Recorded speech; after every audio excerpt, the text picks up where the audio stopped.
el no ser hipócrita al momento de juzgar a otros.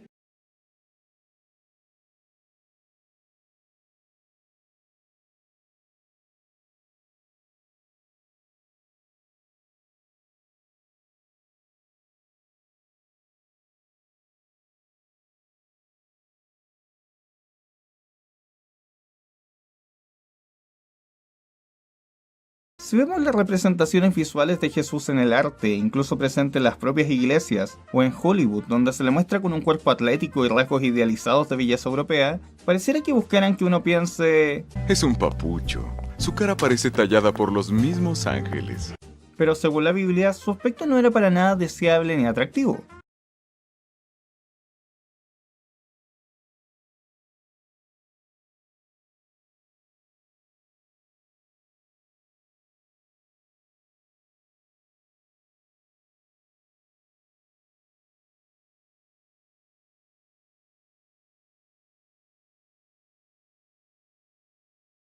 En una ocasión, unos fariseos y escribas llegan a preguntarle por qué él y sus discípulos no se lavaban las manos antes de comer como era la tradición.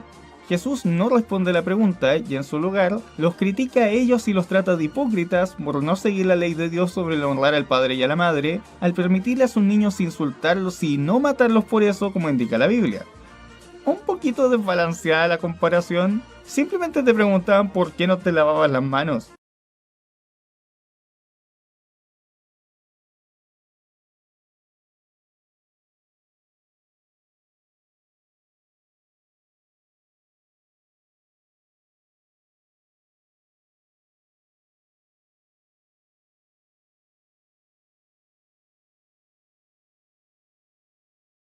Jesús iba saliendo de la ciudad de Betania, actual de Isaría, y le empezó a dar hambre. Vio una higuera que tenía hojas y se acercó a buscar si ésta tenía algún fruto, pero como no era temporada de higos, no encontró ninguno. Jesús se enojó por esto y maldijo al árbol, diciéndole que nadie volvería a comer frutos de él. Y el pobre árbol rápidamente se secó. ¿Pero por qué? El pobre árbol no tenía culpa de que buscara frutos en él cuando no era temporada.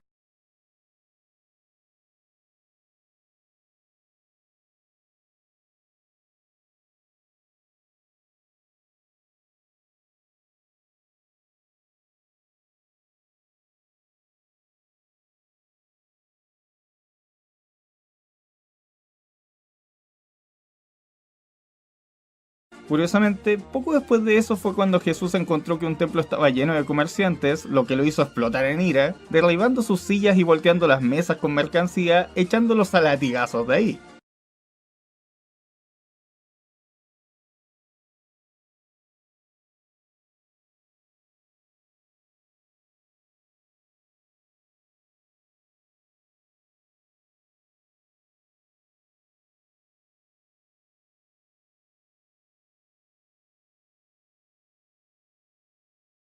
Aparte, esta no es una parábola, sino un suceso reportado por dos de sus discípulos.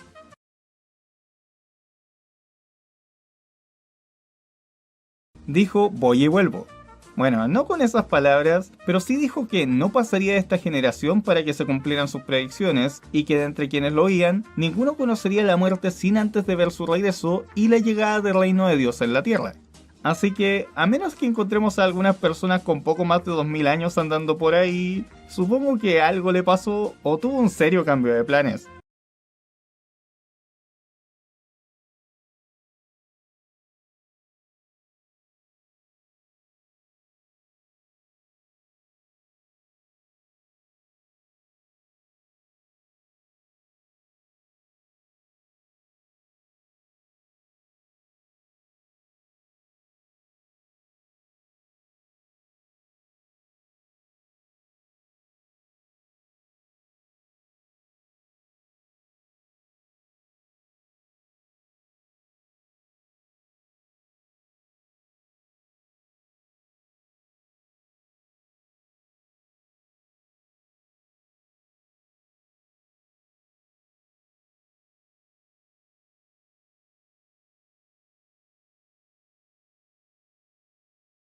E incluso si estos versículos puedan tener otra interpretación, en Apocalipsis dice claramente, miren que vengo pronto.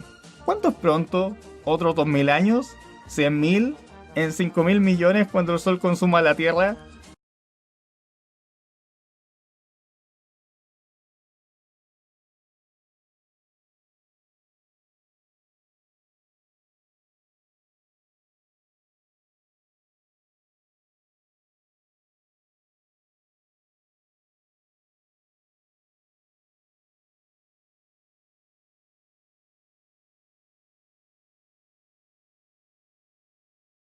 Una de las formas más típicas que tenía Jesús para compartir sus enseñanzas era mediante parábolas, relatos simbólicos donde se ejemplificaba a través de analogías y metáforas.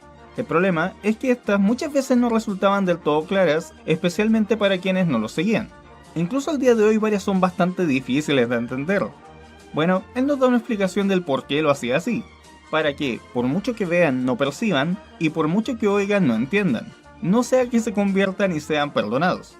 Es decir, lo decía de manera complicada para que no todos se salvaran y no todos lo sigan.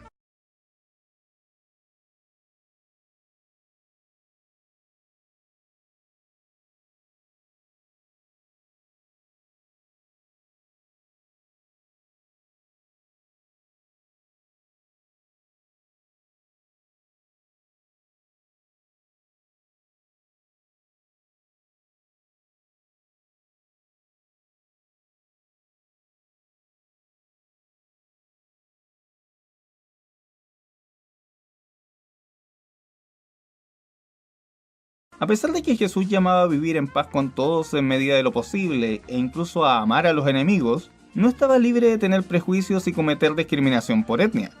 Por ejemplo, en una ocasión se le presentó una mujer cananea según Mateo o griega según Marcos, quien pedía ayuda por su hija atormentada por un demonio. Jesús rechazó el ayudarla porque no era judía, comparándolo con quitarle el pan de la boca a los hijos y dárselo a los perros, lo que era muy insultante en la época. No fue hasta que la mujer insistió diciendo que incluso los perros comen de las migajas de los hijos que Jesús decidió atenderla. Este incidente suele usarse como una muestra de la enorme fe de la mujer, o de forma aún más extraña, como un ejemplo del cómo Jesús estaba dispuesto a ayudarla incluso a pesar de no ser de su pueblo. Pero, aunque al final terminó curando a su hija, o al menos eso nos dice la Biblia, ¿era necesario actuar con tanta crueldad ante alguien que obviamente estaba desesperada por ayuda solo por su origen? Algunos lo excusan diciendo que ella, al pertenecer a otra fe, buscaba solo que se le solucionara su problema y no estaba interesada en seguir las enseñanzas de Jesús. Pero ¿por qué eso debería importarle a él? ¿No se supone que debes ayudar a la gente sin importar el reconocimiento?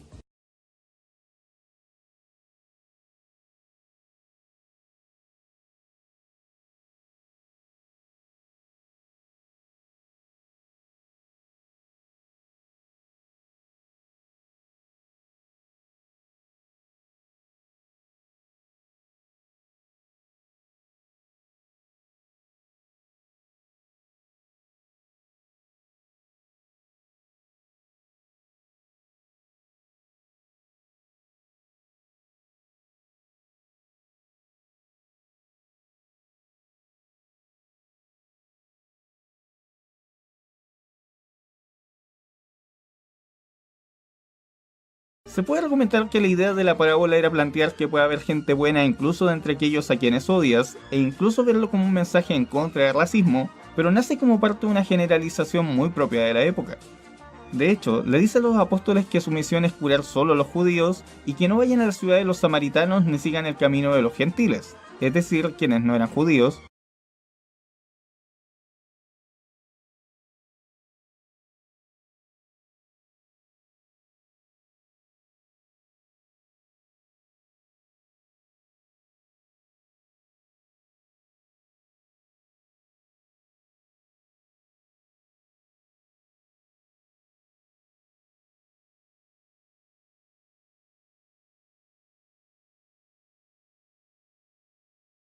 De todas formas, esto no es para escandalizarse demasiado. El ser xenófobo o directamente racista era algo bastante común en la época. Solo hace notar que Jesús, o al menos lo que sabemos de él, se adaptaba a lo que se consideraba ético en su tiempo, sin importar lo cuestionable u horroroso que pudiese parecer siglos después.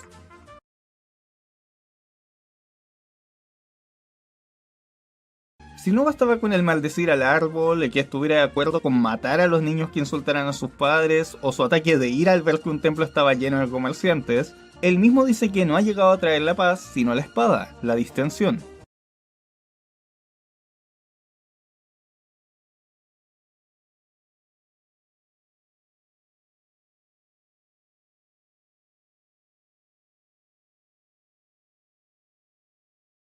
Y aunque hablaba de no responder a las agresiones y entregar la otra mejilla, aún así les advertía a los apóstoles que tuviesen siempre una espada a mano e incluso que vendieran sus capas si les faltaba una.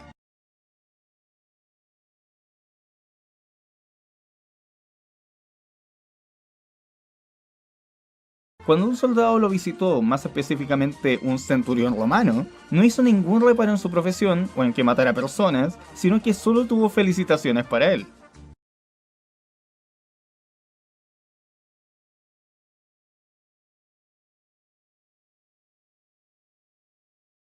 Todo esto no es realmente sorpresa cuando consideramos que, según una de sus parábolas, aquellos que no quieren que reine serán destruidos.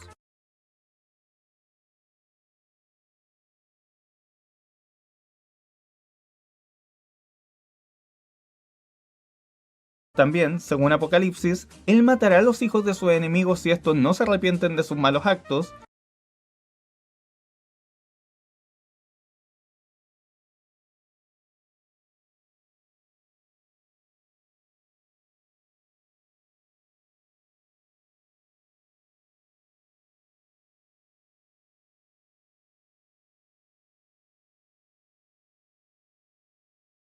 Y en al menos una ocasión amenazó con castigar a los descendientes de quienes mataron a profetas en el pasado.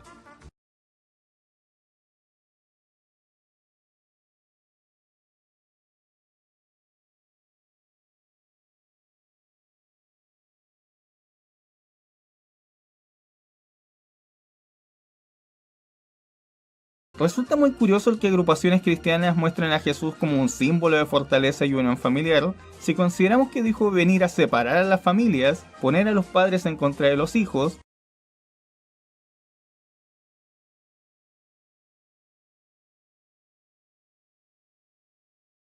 y que para ser su discípulo hay que amarlo más que a cualquiera de los miembros de la familia, incluso diciendo que aquellos que hayan abandonado a los miembros de su familia con tal de seguirlos serán más recompensados. Si bien se puede decir que todo esto se refiere a que sus ideas, al ser tan revolucionarias, causarían serias discrepancias familiares y que el seguir el camino del bien es más importante que los propios lazos sanguíneos, hay que recordar que cuando uno de sus discípulos le pidió enterrar a su padre antes de irse, él se opuso diciendo, deja a los muertos que entierran a sus muertos, y ni siquiera le permitió a otros despedirse de sus padres.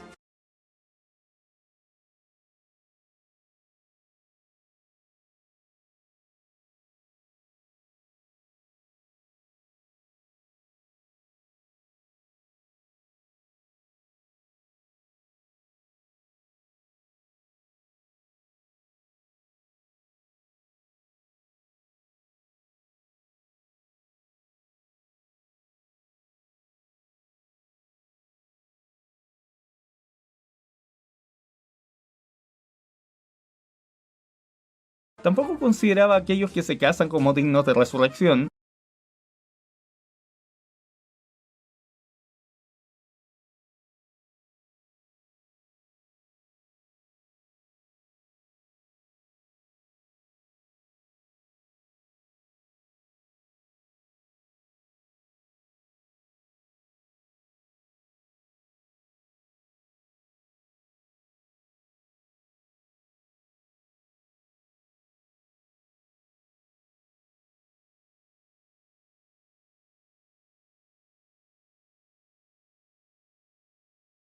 Aunque tampoco probaba el divorcio.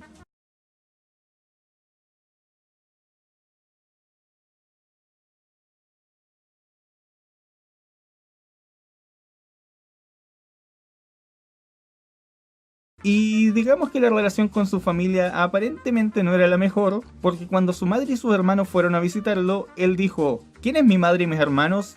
He aquí a mi madre y mis hermanos, señalando a sus discípulos, declarando que su familia era quienes seguían la palabra de Dios y la practicaban. Nuevamente se entiende lo que quería decir, pero se ve bastante despreciativo de su familia humana.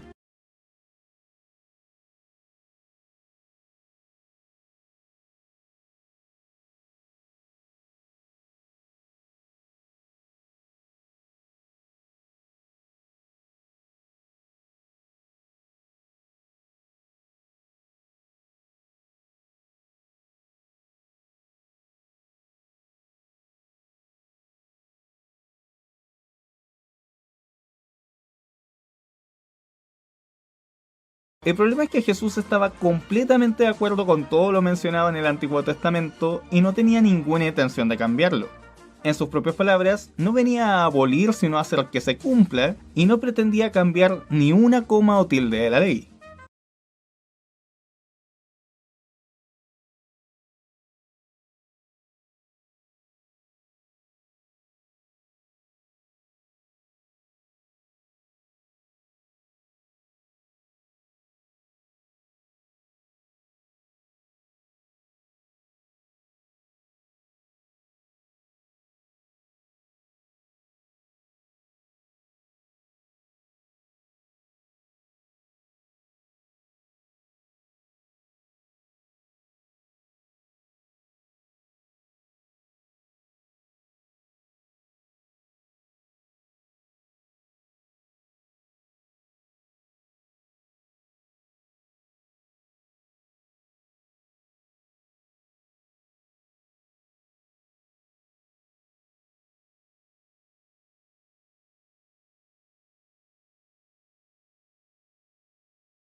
Muchos cristianos e incluso ciertos autores en la Biblia consideran que la crucifixión de Jesús es un sacrificio en el cual éste quitó el pecado del mundo, libró a los humanos de todo pecado cometido y por extensión del pecado original, e hizo que Dios se reconciliara con la humanidad.